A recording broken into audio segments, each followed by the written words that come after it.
Pessoal, na última aula, nós falamos um pouquinho sobre a Revolução Agrícola e suas consequências.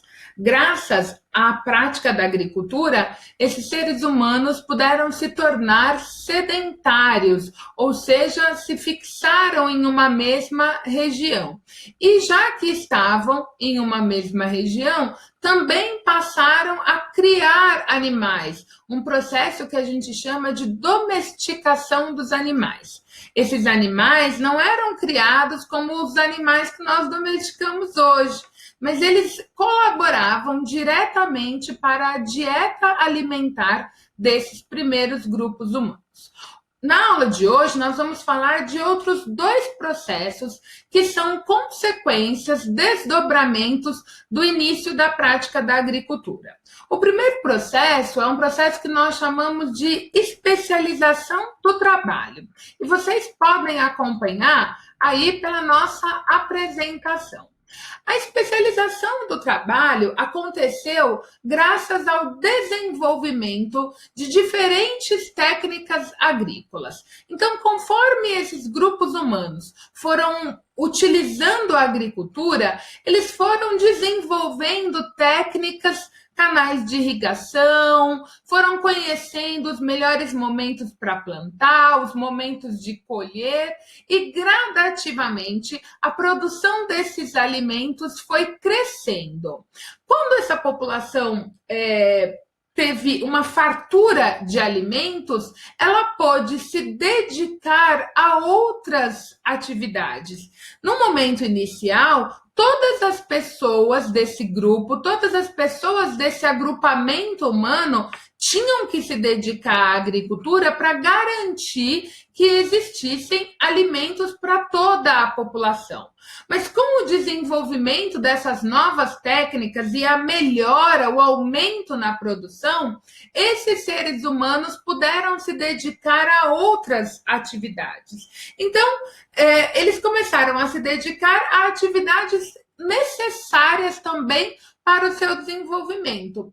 Algumas pessoas se mantiveram se dedicando à agricultura, à caça, à pesca, mas outras, por exemplo, passaram a produzir potes de cerâmica. Afinal, todo aquele alimento que seria produzido por meio da agricultura precisava ser armazenado em algum lugar. Então, algumas pessoas dessa aldeia passaram a criar, fugiu a palavra, passaram então a desenvolver, a criar esses potes de cerâmica. Outra atividade, por exemplo, que surgiu nesse processo de especialização do trabalho foi a tecelagem, foi a elaboração de fios, de tecidos que foram revertidos em vestimentas diferentes, muitas vezes até cobertores que pudessem colaborar ali para enfrentar os momentos de temperaturas mais baixas. Nós temos ainda outras atividades que se desenvolveram com esse processo. Então, construtores, caçadores, pessoas que se dedicaram a preparar os alimentos, outros que se dedicaram ainda a cuidar dos animais, ou seja, como a produção de alimentos aumentou, as pessoas puderam se dedicar a diferentes atividades. Com esse processo de se dedicar a diferentes atividades, passou a existir na aldeia diferentes ofícios. Isso é um processo que nós chamamos de especialização do trabalho. Essa divisão do trabalho entre as pessoas também, ela não respeitava apenas a atividade, o que ela sabia fazer, o que ela se dedicava a fazer. Mas, em geral, ela também estava associada a uma divisão por gênero, então homens se dedicavam a algumas atividades, mulheres a outras atividades, e a idade, uma vez que nas primeiras aldeias todas as pessoas colaboravam para o desenvolvimento da aldeia. Então, de acordo com a sua idade, com a sua capacidade, você tinha as atividades pelas quais você era responsável, as quais você teria que elaborar, teria que fazer na aldeia para colaborar com o bem-estar de toda a aldeia. O aumento da produção também, pessoal, traz a segunda consequência da Revolução Agrícola que nós vamos falar hoje. Quanto mais esses grupos humanos desenvolveram técnicas de agricultura, de produção, quanto mais eles armazenaram, quanto mais essas aldeias se desenvolveram, maior passou a ser a produção de alimentos. E, inicialmente, esse alimento que dava ali apenas para sustentar, né, para alimentar todas as pessoas, começou a se multiplicar. Essa produção começou a aumentar gradativamente.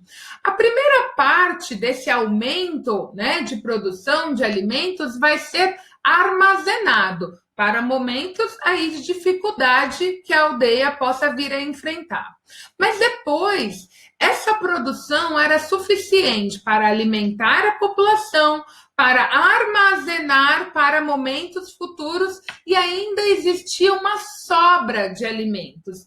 Essa sobra é algo que nós chamamos de excedente.